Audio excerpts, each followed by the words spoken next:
This was just such a crazy day. The water was so clear, and we weren't expecting it at all. We had been getting a bunch of rain, and so we were super happy to see it, and we saw some crazy action on this day, things that we were not expecting at all. But this was the first dive of the day, and so at this point, I had not seen anything. I was diving down just to scout the area. And a lot of times when it's so clear like this, you actually get tricked into thinking that there's no fish around.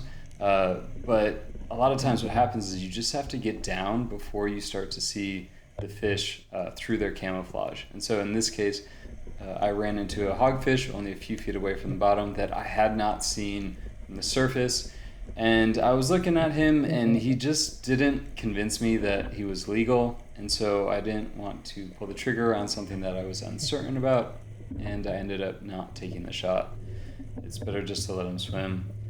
But a little bit further down the reef, I had run into a school of schoolmaster snapper, and so these guys, I knew that I did want to take one of them, and so I had already planned out where I was going to set up my sit and wait spot, and that's exactly what I'm doing. So I'm heading over to a rock that I'm going to lay on, and then I'm just going to wait for one of them to give me a shot. So the thing to remember with schoolmaster snapper is that they are territorial, and so they are living in a certain part of the reef, and they really won't give it up. And so all you have to do is pick a spot, wait for them, and wait for that shot, and you can take it. So you can see, got them right there, and that's really how you hunt them. So I just like to take one or two and move on. And while reloading, I saw this Wahoo just come up on us, and it was 60 feet of water, and he came up to us, so not very common.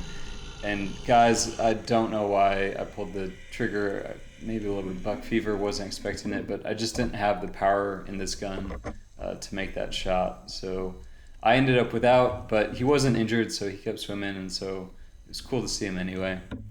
And then back inshore, here you can see I'm chasing a lobster around. Obviously it's not lobster season yet, but they are out and about and crawling all over the reef. And that's a great sign for mini season, which is not too far away now. So we're gonna do some scouting and prepare, and hopefully we get our limit for mini season. And then on this next dive, I ran into a really nice sized Caribbean reef squid. So some people think these are cuttlefish, but we don't have cuttlefish in Florida.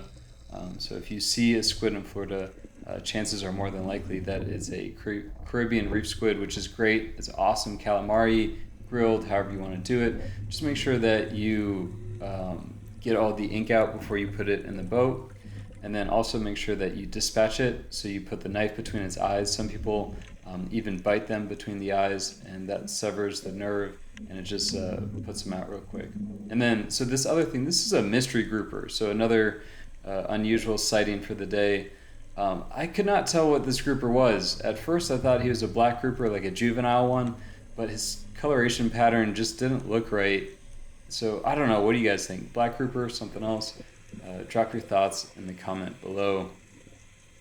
And then this was the last fish of the day. So it was a school of mangrove snapper that I had found, and I was gonna post up and wait for one of them.